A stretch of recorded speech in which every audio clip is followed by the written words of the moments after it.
নমস্কার, welcome back to my channel. আমি দীপ্তি। আজকে তোমাদের নিয়ে যাব রাসমেলাতে। আমি কোচবিহারে থাকি। এটা আমাদের কোচবিহারের জনপ্রিয় একটি অনুষ্ঠান বলতে পারো, একটা ঐতিহ্যবাহী মেলা। তো আজকে আমার চ্যানেলের মাধ্যমে তোমাদের এই ভিডিওর মাধ্যমে রাসমেলায় নিয়ে যাব। তো দেখো, বাড়ির থেকে বেরিয়ে পড়েছি একটা কাজে। তো আমার একটু ইন্স্যুরেন্সের কাজ ছিল, সেজন্য যাব কোচবিহারে। আমার বাড়ি, বাবার বাড়ি তুফানগঞ্জে। তো সেখান থেকে রেডি হয়ে গেছি। এখন বর মেয়ে তিনজনে মিলে আমরা যাব কোচবিহারে কাজ করে একটু মেয়ের বায়নায় ঢুকবো একটু রাসমেলাতে। তো চলো যাওয়া যাক। দেখো অনেকটা পর এগিয়ে এসেছি, এখন মেলার পথে ঢুকছি। এটা আমাদের পুলিশ লাইন হয়ে এই পাশে আছে মহিলা কলেজ। এটা পেছন দিক দিয়ে যে ঢোকার রাস্তাটা, ওটা দিয়ে ঢুকছি। তো দেখতেই পাচ্ছ মেলার প্রচণ্ড ভিড় পড়েছে। এখানে কিন্তু ফ্রিতে খাওয়ানোও হচ্ছে। তো একটা ভিডিওর মাধ্যমে তো সব কিছু দেখাতে পারবো না, যতটা সম্ভব হয় সবটাই তোমাদের সাথে শেয়ার করব। আর এই মেলার ঐতিহ্যবাহী একটা খেলনা আছে, সেটা হলো টমটম গাড়ি। ছোটোবেলায় সেটা নিয়ে যে কত স্মৃতি আছে তোমাদের বলে বোঝাতে পারবো না। এই মেলাতেই ওটা পাওয়া যায়, আর অন্য কোথাও কিন্তু পাওয়া যায় না। তো আমার বরের গাড়িতে পাস লাগানো ছিল বলে মেলার ভেতর দিয়ে গাড়ি চালানো সম্ভব হয়েছে। তো হাঁটতে হয়নি, না হলে আমাদের বাসে গেলে প্রচুর হেঁটে যেতে হতো, অনেকটাই হেঁটে যেতে হতো। মেয়েরও শরীরটা খুব একটা ভালো ছিল না, কারণ হাঁটাটা সম্ভব না। এই যে টমটম গাড়িটা দেখতে পাচ্ছ, এই বাসি টমটম গাড়ি এত এত খেলনা নিতাম। ছোটোবেলায় দাদুর কথা খুব মনে পড়ে, যে দাদুর সাথে যখন মেলায় আসতাম কত কিছুই না কিনে দিত। আজকে দাদু নেই, আজকে মেলা ঘুরাচ্ছে অন্য কেউ। যাই হোক, চলো। মেলার মেন আকর্ষণ হচ্ছে আমাদের রাসচক্র। রাসচক্র ঘোরাবো, তোমাদের দেখাবো না এটা কখনো হয়? এই রাসচক্র কিন্তু, এই যে তোমরা ধর্ম, হিন্দু মুসলিম বিভিন্ন ধর্মের কথা বলো, আমাদের এত সুন্দর একটা ঐতিহ্যবাহী মেলায় আমাদের গৌরব যে রাসমেলা, সেই যে রাসচক্রটা, সেটা কিন্তু একজন মুসলিম ভাইয়ের হাতেই তৈরি। তিনি এখন নেই, কিন্তু তার পরিবার এখনও সেই রাসটা বানাচ্ছে। আমাদের এখনও এই মেলায় তারাই রাসটা বানায়। চলো, এই তো মন্দিরের পথে ঢুকছি। আজকে তোমাদের মদনমোহন ঠাকুরকে স্বয়ং দর্শন করানোর চেষ্টা করব। জানি না কতটা পারবো, অবশ্যই চেষ্টা করব তোমাদের দেখানোর। প্রতি বছর এই জায়গাটায় একটা বইয়ের বড় দোকান আসে, প্রতি বছর। তোমাদের আরেকটা কথা শেয়ার করি, আমার বাবাও কিন্তু একসময় মেলায় করতেন। তো আমাদের কাঁসা পিতলের দোকান ছিল, ঠাকুরের জিনিসের দোকান ছিল। আর এখানকার ঐতিহ্যবাহী যে কদমা হয়, তো চিনির সাজ হয়, জানি না এখন তো খাওয়াই হয় না। আগে তো মেলায় আসলে পরে এটা নিয়েই যেতাম, এখন আর খাওয়াই হয় না। এই আমাদের রাসচক্র দেখতে পাচ্ছ। চলো এর সামনে যাব, সবাই রাস ঘোরাবো। রাস ঘোরালে নাকি ভাগ্যের চক্র ঘোরে, জীবনের চক্র ঘোরে। তো সেজন্য এসেছি রাসচক্র করতে। বর্তমান পরিস্থিতিতে খুব খারাপ সময়ই যাচ্ছে, তো তাই মেয়েরও শরীর ভালো না। তো মেয়ে দেখো, বাবার কোলে কিন্তু মেয়ে এখন চলে যাচ্ছে রাসচক্র ঘোরাতে, ঠিক আছে? তো দেখো, এত সুন্দর নিখুঁত হাতের কাজ, খুব সুন্দর। ভিডিওটা হয়তো অনেকটাই বড় হয়ে যাচ্ছে। দেখো, আমি কিন্তু ইউটিউবে একদমই নতুন, সেরকম জানি না এটার ক্রাইটেরিয়া কিভাবে ভিডিও এডিট করতে হয়। আমি আমার বেসিক চেষ্টা দিয়ে যতটা সম্ভব করছি, জানি না তোমাদের কেমন লাগবে। আর এটা আমার লং ভিডিও বলতে গেলে এটা দ্বিতীয় ভিডিও আমার। তোমরা সবাই আমাকে সাপোর্ট করো, আমার পাশে থেকো। আমি আরও ভালো ভালো ভিডিও দেওয়ার তোমাদের অবশ্যই চেষ্টা করবো। তো তোমাদের সাথ, তোমাদের ভালোবাসা, তোমাদের আশীর্বাদ সবটাই আমার প্রয়োজন। তো দেখো, রাস ঘোরানোরও হলো। মা মেয়ে বলতে বাবার মেয়ে, এবার আমার পালা, আমারও কেউ রাস ঘোরাতে হবে। এই দেখো, আমি তো প্রথমে পাচ্ছিলামই না, একজনের কাছ থেকে কেড়ে কেড়ে নিয়ে ধরলাম। তো রাসটা ঘোরাচ্ছি, দেখি এটা 3বার ঘোরাতে হয়, 3বার ঘুরিয়ে সবাই প্রণাম করে। তো 3বার ঘুরেছে। এই দেখো, আমাদের জীবন চক্র একটু পরে থেমে যাবে, আর একটু পরে সবাই ছেড়ে দিবে। আমি আর একা একা পারছিলাম না। এই দেখো, কোনোদিন হয়নি। জানি না পরবর্তীতে আমার সাথে কি ঘটবে, কিন্তু আমার তখনই মনে হচ্ছিল যে না, আমার বর পাশ থেকে বলছিল এই তো তোমার জীবনচক্রটা কিন্তু থেমে যাবে এখানেই, যেহেতু তুমি আটকে গেছো। চলো, আমার রাস ঘোরানোটা শেষ, এবার তোমাদের মদন মোহন ঠাকুর দর্শন করাবো। তার আগে আরেকটা জিনিস দেখাবো, যেটা তোমরা এর আগে কখনো দেখোনি, হয়তো দেখেছো। এই যে ইনি হলো পুতুনা রাক্ষসী। ছোটোবেলায় এনাকে দেখে আমি এত ভয় পেতাম, এত ভয় পেতাম। আমি ভেবেছিলাম আমার মেয়ে আহি একে দেখে প্রচণ্ড ভয় পাবে, কান্নাকাটি করে দেবে। আমি না মার কাছে শোনা, আমি এত কান্না করতাম এই পুতুনা রাক্ষসীটাকে দেখে, এর সামনেই তো যেতে পারতাম না। আমার জন্য মা এনাকে দর্শনই করতে পারতো না, আমি কান্না করবো না। আর এদিকে দেখো আমার মেয়ে এত খুশি, মা ছবি তোলো, মা ভিডিও করো। দেখো এখনকার বাচ্চা আর আগের বাচ্চার মধ্যে আমরা আগে সত্যি যেমন সবার কথা শুনে তেমন সবকিছু দেখে ভয় পেতাম। দেখো দেখো এই রিয়াকশন দেখছো, আহির রিয়াকশন কিন্তু একদমই অন্যরকম, আমার একদম উল্টো। আমি খুব ভয় পেতাম, ভীতু, এখনও ভীতু আছি, কিন্তু আমার মেয়ে কিন্তু প্রচণ্ড সাহসী। মানে এখন বর্তমানে যতটা আছে জানি না ইন ফিউচার কি হবে, কিন্তু বর্তমানে অনেকটাই সাহসী। এই দেখো মদন বাড়ির ভেতরটা তোমাদের দেখাচ্ছি, একদিন মদন বাড়ির ফুল ভিডিও তোমাদের দেখাবো। আজকে তো ভিড় আছে, সেরকম করে ভিডিও টিডিও করতে পারছি না, যতটা পারছি তোমাদের শেয়ার করছি। আমাদের কিন্তু মদনমোহন মানে সোনার মূর্তি আছে, মদনমোহন আমাদের সোনার মদনমোহন ঠাকুর। তো সোনার মদনমোহন ঠাকুরটাকে দর্শন করবো এই মেলার সময়। তোমরা এনাকে খুব ভালোভাবে দর্শন করতে পারবে, বাদ বাকি সময় কিন্তু উনি ভিতরে থাকে।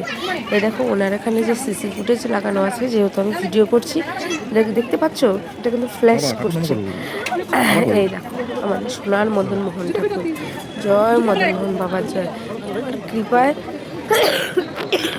আজও সবাই চলে আসে নানান জায়গা থেকে, নানান জেলা থেকে, প্রচুর লোক আসে এই রাসমেলাতে। মানে বলতে গেলে এটা আমাদের ওয়েস্ট বেঙ্গলের মধ্যে মনে হয় সব থেকে বড় মেলা। মদন বাড়িতে শুধু কিন্তু মদনমোহন ঠাকুরই থাকে না, এখানে মা কালীও আছে। এই দেখো এই মায়ের মূর্তি, প্রতি বছর মায়ের মন্দিরে পুজো হয়।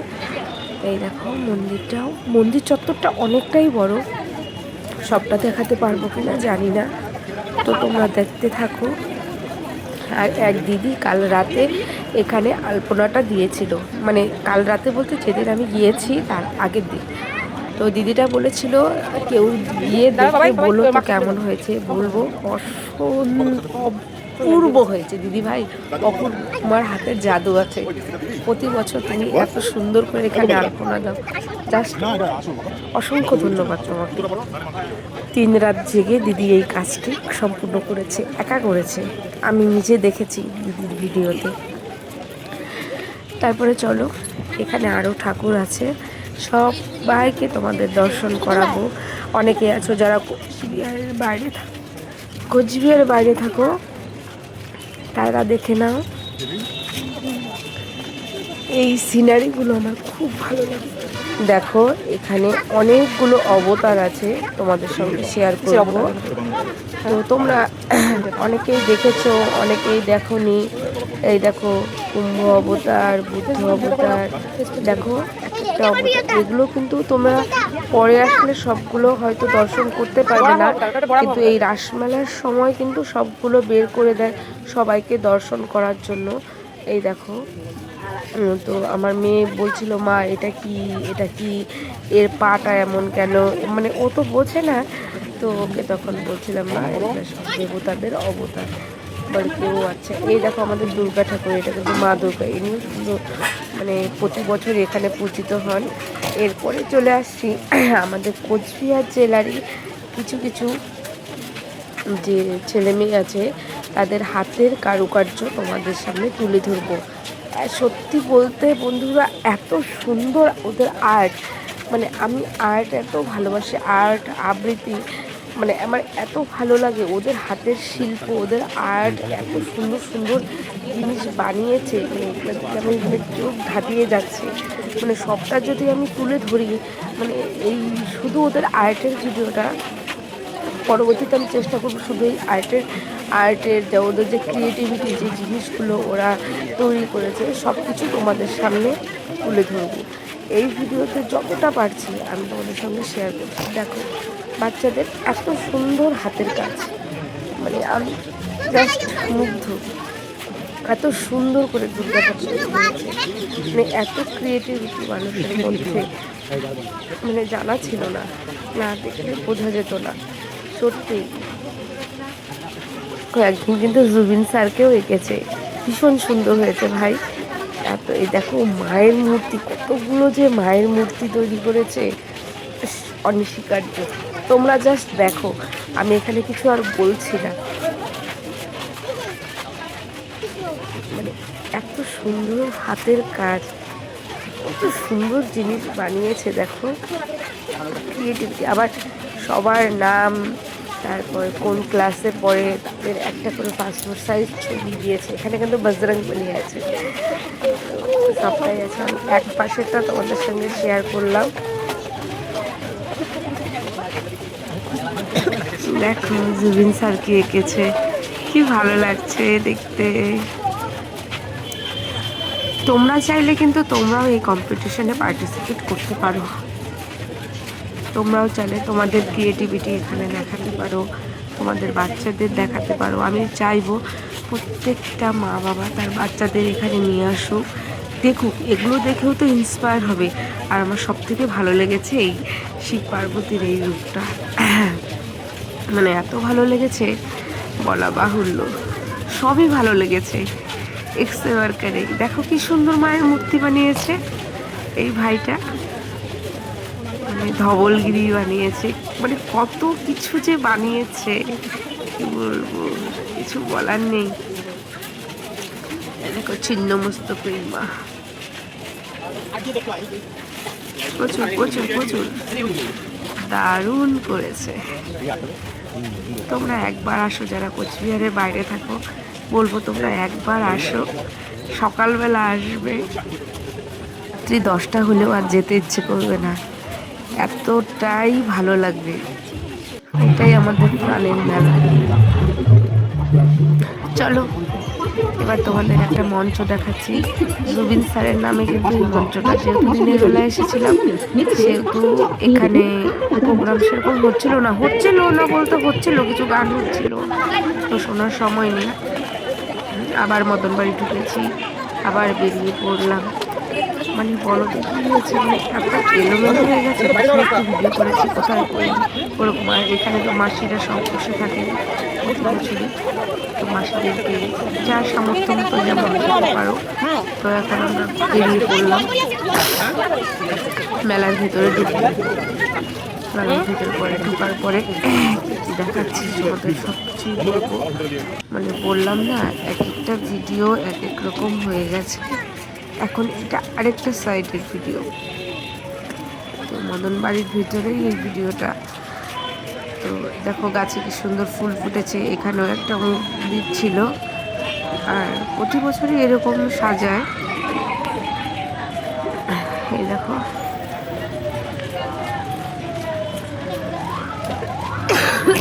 এই পেন্টিংগুলো কিন্তু সেলের জন্য বিক্রি হবে। এই দেখো এখানে রাজা নৃপেন্দ্র নারায়ণ আছে, সুনীতি দেবী আছে, প্রত্যেকের ছবি, আর আমাদের রাজবাড়ির কিছু পেন্টিং আছে। এগুলো কিন্তু সেলের জন্য, তোমরা চাইলেও এখান থেকে কিনে নিতে পারো। তারপরে এবারে একটা মানে ঠাকুর তোমাদের দেখাবো। এটা হচ্ছে ৭৬তম সর্বজনীন দুর্গা উৎসব কোচবিহারে। দেখো কি সুন্দর সোনার ঠাকুর বানিয়েছে। এই ঠাকুরটা আমি দেখেছিলাম, কিন্তু তখন মেয়ে অসুস্থ ছিল বলে দেখতে যাওয়ার সৌভাগ্যটা হয়নি। জয় মা দুর্গা, খুব ভালো লেগেছে। আবারও চলে এলাম মেলার মধ্যে। তো মেয়ে KFC খাবে, KFC খাবে মনে করেছিলাম, তো মেয়ের বাবা নিয়ে আসলো। এখন মেয়ে খাবে। এখানে ছিল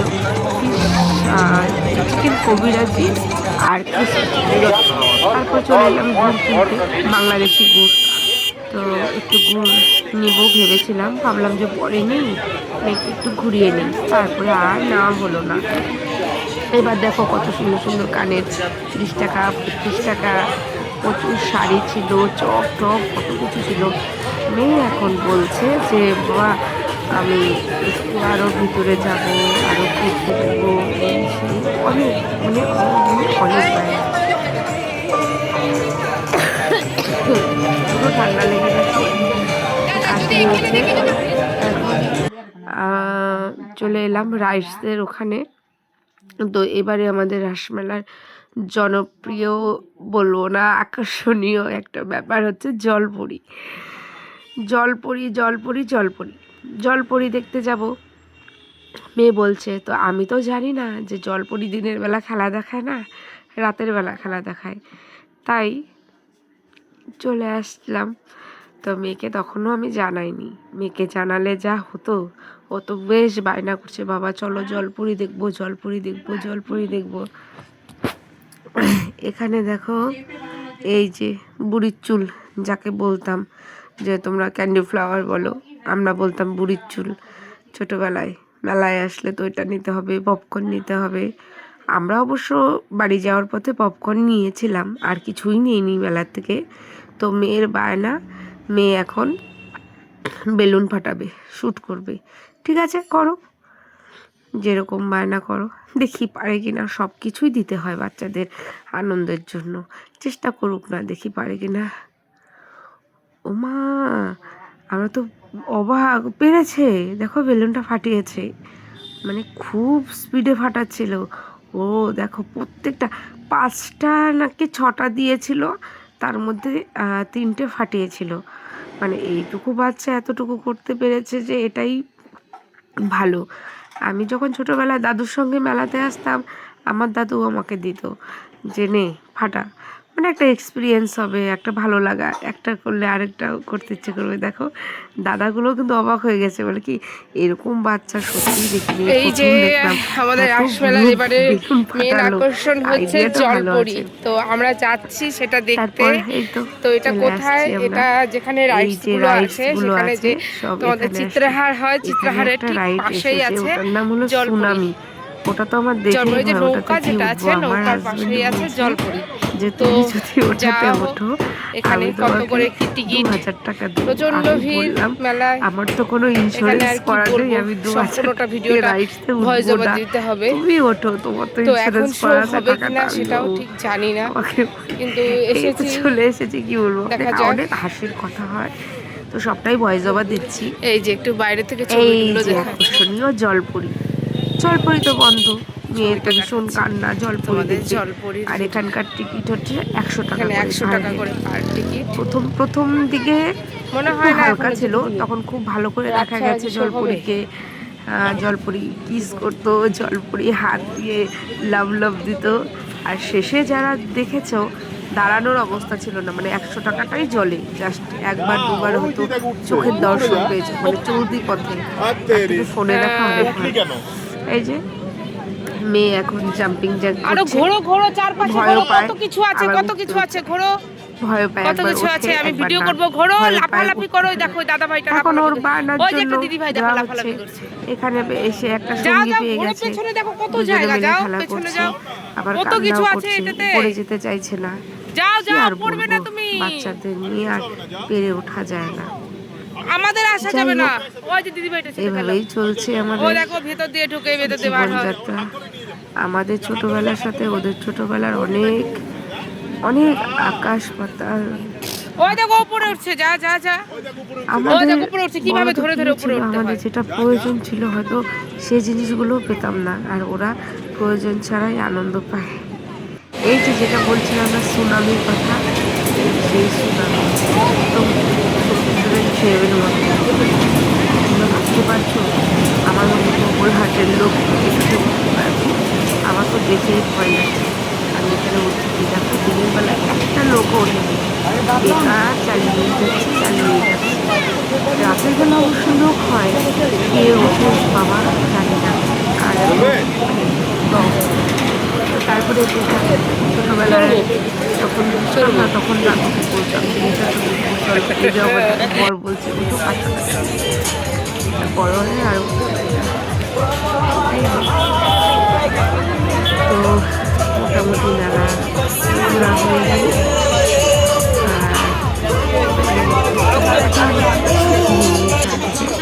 তো আমরা এসেছিলাম অন্য একটা কাজে, মেয়ের বাংলায় মেলাটা ঢোকা হয়েছিল, রাইডসে চড়েছে, বেলুন ফাটিয়েছে, এতটাই। তারপর এবার আমাদের যাওয়ার পালা, এখন আমাদের যেতে হবে বাড়িতে। তো ভিডিওটা অনেক হয়তো বড় হয়ে গেল, ছোট বোন হিসেবে, ছোট মেয়ে হিসেবে সবাই ক্ষমা করে দিল।